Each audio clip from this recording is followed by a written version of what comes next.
அன்பான சொந்தங்கள் அனைவருக்குமே வணக்கம். பரபரப்பா பெற்றிருக்க கார்த்திகை தீபம் சீரியல் இன்னைக்கு மிஸ் பண்ணிடாதீங்க. அதாவது நம்ம கார்த்திக்கு வந்து நம்ம ரேவதி கழுத்துல மாலையை போடுதாரு.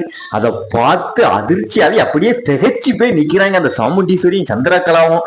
அந்த சந்தோஷமான விஷயத்தை இன்னைக்கு மிஸ் பண்ணிடாதீங்க. அதான் ஒரு குட்டி பிரமோவா பார்க்க போறோம். அதுக்கும் முன்னால உங்கள் சீரியல் சேனலுக்கு வந்து லைக் பண்ணாங்க, லைக் பண்ணுங்க, சப்ஸ்கிரைப் பண்ணுங்க.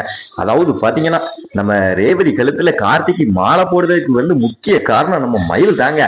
அதாவது பாத்தீங்கன்னா நம்ம மயில் வந்து நம்ம கார்த்திக்கு வந்து போன் போட்டு சொன்னாரு, எப்பா சகல எல்லாம் முடிய போதுப்பா, அந்த மருது பைய வந்து ரேவதிக்கு மாலை போட போறா, இப்ப என்னப்பா செய்தது அப்படின்னு சொன்னோன்னே, நீங்க கவலைப்படாதீங்க, அதாவது மொபைல்ல இருந்து அந்த மருதுக்கு போன் போட்டு அதாவது தெரியாத மாதிரி பேசுங்க அப்படின்னு சொன்னோன்னே, கொஞ்சம் வெளியே வா, முக்கியமான விஷயம் பேசணும் அப்படின்னு சொல்லுங்க, அந்த மருது எப்படியாவது எந்திரிச்சு வருவான், அதுக்குள்ளேயே நீங்க அவனை கடத்திருங்க அப்படின்னு சொன்னோடனே நம்ம மயிலும் அதே மாதிரி செஞ்சாரு. அதாவது உன்ட ஒரு முக்கியமான விஷயம் பேசணும் அப்படின்னு சொன்னோன்னே அந்த மருது வந்து அத்தை ஒரு சின்ன போன் இப்ப பேசிட்டு வந்து நான் மாலையை போட்டுறேன் அப்படின்னு சொல்லிட்டு அந்த மருது வந்து எந்திரிச்சு கிளம்பி வாராரு. அதுக்கடுத்து பாத்தீங்கன்னா நம்ம மயில் வாகனம் வந்து அந்த சாக்கை பயன்படுத்திக்கிட்டு அதாவது பாத்தீங்கன்னா அந்த மருது மண்டையில ஒரு கட்டையை வச்சு அடிச்சு ஒரு போர்வையை வச்சு மூடி போட்டாரு.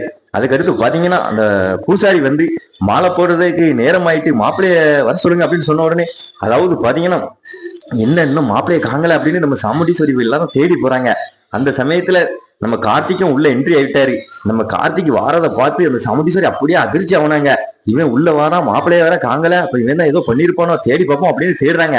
அதுக்கடுத்து பாத்தீங்கன்னா நம்ம மயில் வந்து பூசாரிட்ட சாமி நேரம் வேற தவற போகுது, நல்ல நேரம், அதுக்குள்ளேயும் மாலை போட சொல்லுங்க, அதாவது இந்த பொண்ணுக்கு ரத்த சம்பந்தம் இல்லாத யாருனாலும் மாலை போடலாம்லா, இதோ இவரும் மாலை போடலாம்லா, அது வந்து இந்த இவளோட எம்பி தான் இவரு அப்படின்னு சொன்னோன்னே போட சொல்லுங்க அப்படின்னு சொன்னோன்னே நம்ம கார்த்திக் அந்த மாலையை வாங்கி போட்டாரு. நம்ம ரேவதியை ரொம்ப சந்தோஷப்பட்டாங்க நம்ம கார்த்திக் போட்ட உடனே. அதுக்கடுத்து பாத்தீங்கன்னா அதை அப்படியே பார்த்து ரெண்டு பேரும் அதிர்ச்சி ஆகி போய் நிக்கிறாங்க. வேற லெவல் தரமான எபிசோட வந்து இன்னைக்கு மிஸ் பண்ணிடாதீங்க. மறக்காம நம்ம சேனலுக்கு வந்து லைக் பண்ணுங்க, சப்ஸ்கிரைப் பண்ணுங்க.